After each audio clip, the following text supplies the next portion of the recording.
afternoon, everyone. Today I'll be doing a tribute speech. Can you all please wave at the camera, please? Thank you.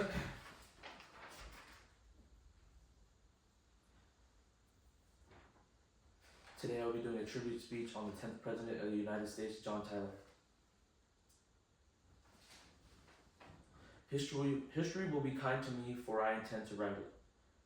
That quote by Winston Churchill reminds me of a leader who didn't want for history's approval, he just did what he thought was right. That man was John Tyler, the 10th President of the United States. Today I want to pay tribute to our president who doesn't always get talked about, but helped shape how our government works today. John Tyler stood firm in his beliefs, even when they made him unpopular. His time in office might have not been the most famous, but his decisions made a real impact. Tyler's story is about strength and independence. He took control during a confusing moment and later stood alone to do what he believed was right. In a time when going along with the crowd often feels easier, Tyler shows us that doing the right thing means standing up even when you're the only one doing it. Let's start with how Tyler became president in the first place. In 1841, President William Henry Harrison died just 1 month into his term. It was the first time in U.S. history a president had died in office. No one really knew what to do next. The Constitution said that the vice president should take on the duties of the president, but it didn't say if he actually became the president. John Tyler didn't wait for a debate. He took the oath of office and moved into the White House. Some people mocked him and called him his accidency, saying he did not belong. Even members of his own cabinet were unsure of his position. But Tyler did not back down.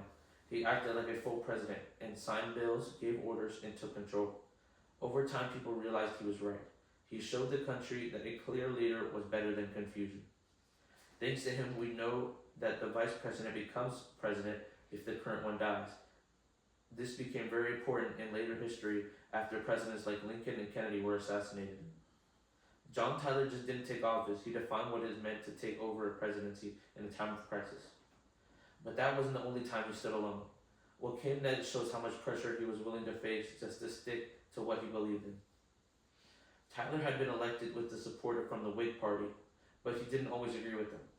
After he vetoed 2 of their major bills, the party kicked him out. Imagine being a president with no political party on your side. That was John Tyler's situation. Congress tried to impeach him. Most of his cabinet resigned, but even then, he didn't give in. He stayed focused on what he thought was best for his country. One of the biggest goals was to make Texas part of the United States. Many people didn't agree with him, but he kept pushing for it. After he left office, Texas officially became a state. He also worked on important treaties, including one with China, and helped settle a border issue with Britain. All of this happened while most people in Washington were still against him. Still, he stayed committed and kept going.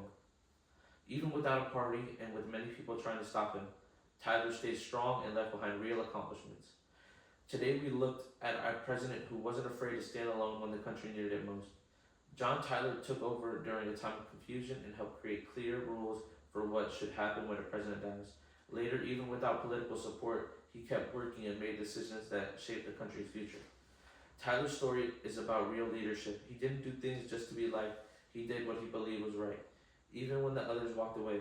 That kind of courage is something we can learn from today. John Tyler may not be one of the most famous presidents, but his choices changed history. He reminds us that true leadership means doing the right thing, not the easy thing. Thank you.